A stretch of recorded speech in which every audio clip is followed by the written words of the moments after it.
এরা অতি সহজে হেলদি হয়, মোটাসোটা হয়ে যায়, খুব মোটাসোটা হয়ে যায়। যেখানে অন্যান্য মেডিসিনগুলো অতটা মোটা হয় না, যেমন ও পজিটিভ ব্লাড কিন্তু হয় সে খুব স্লিম হবে, আর নইলে সে নাটা হয়ে গোলগাল হবে, মানে খুব বড়। এখানেও কিন্তু এই ও পজিটিভ ব্লাডেও কিন্তু উল্টোপাল্টা খাওয়া কিন্তু দেখা যায়। তো আপনাদের এটা জানতে হবে, থাইরয়েড যদি 12.3 থাকে, 15 কেজি মানে 15 বছর বয়স, তিনি একজন মহিলা, সে উল্টোপাল্টা খেতে চায়, তার শরীরটা খুব ফোলা, তার মধ্যে দুটো সিমটম, দুটো না 3টে মেডিসিন আমি আপনাকে বলছি। এই 3টে মেডিসিনের মধ্যে কোনটা সবথেকে বেশি ভালো সিমটমের মধ্যে ম্যাচ করছে সেইটাই আপনি দেবেন। প্রথম মেডিসিন হচ্ছে থাইরোডিনাম। 30 পাওয়ার ওষুধ, অথবা 200 ওষুধ, অথবা 1 পাওয়ারের ওষুধ। 30 পাওয়ারের যদি ওষুধ দেন 2 ফোঁটা করে দিনে 3 বার 10 দিন খাওয়াবেন, আবার 1 মাস গ্যাপ দিয়ে আবার সেমভাবে ওইভাবে খাওয়াবেন। 200 যদি হয় 2 ফোঁটা করে ডেলি একবার করে 7 দিন মতো দেবেন, 10 দিন গ্যাপ দিয়ে আবার ফের 7 দিন খাওয়াবেন, আবার 10 দিন গ্যাপ দেবেন। এইভাবে কিন্তু তার ওজন কমানোও সম্ভব, উল্টোপাল্টা খাওয়াও রোধ করবে। যদি 1M দেন তাহলে পরপর 3 দিন দিয়ে মিনিমাম 15 দিন অপেক্ষা করতে হবে, আবার 3 দিন খাওয়াতে হবে, আবার 15 দিন অপেক্ষা করতে হবে। এইভাবে থাইরয়েড আপনারা মাসে মাসে চেক করবেন, দেখবেন অনেকটা কমে যাবে, ফোলাভাব কমে যাবে, লবণ খাওয়ার স্পৃহা সেটাও কিন্তু চলে যাবে, লবণ খাওয়ার প্রবণতাও থাকবে না, ওজন আস্তে আস্তে স্লিম হতে শুরু করবে। ঠিক আছে স্যার, আপনার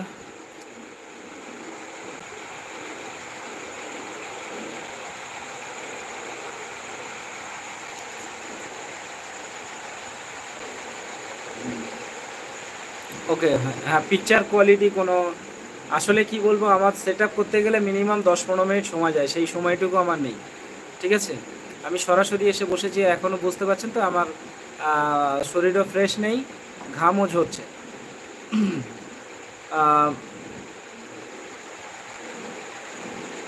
আচ্ছা, বয়স হচ্ছে 20 বছর বয়স, ওজন 48 কেজি, উচ্চতা 5 ফুট 4 ইঞ্চ।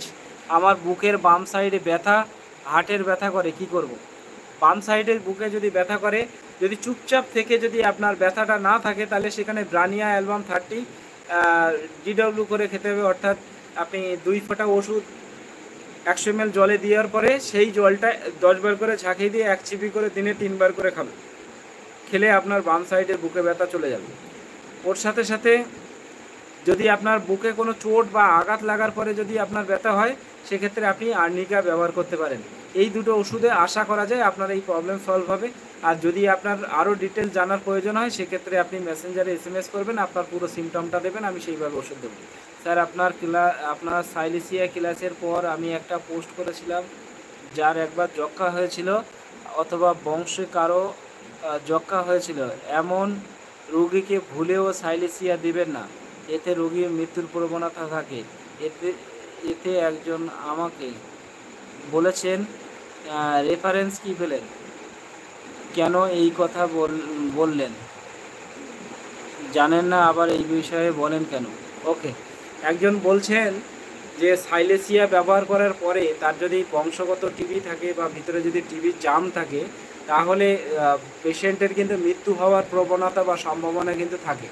তো এই বিষয়টা যখন আরেকজন অভিজ্ঞ ডাক্তার হোক যাই হোক, তার সাথে যখন তিনি আলোচনা করলেন, তিনি বললেন যে এই জিনিসটা সম্পূর্ণ মিথ্যে।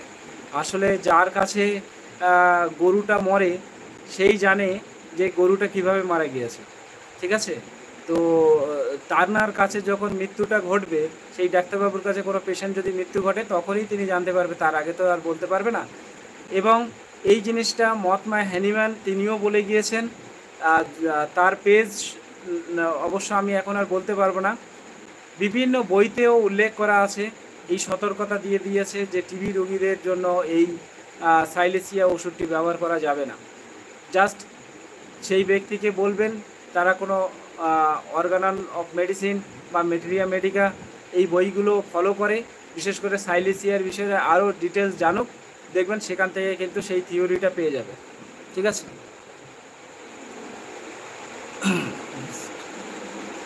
আচ্ছা, মুখ ব্রাউন প্লিজ ট্রিটমেন্ট স্যার, একটু thank you so much, excellent. মুখ ব্রাউন, মুখটা যদি বাদামি হয় তাহলে ট্রিটমেন্ট কি?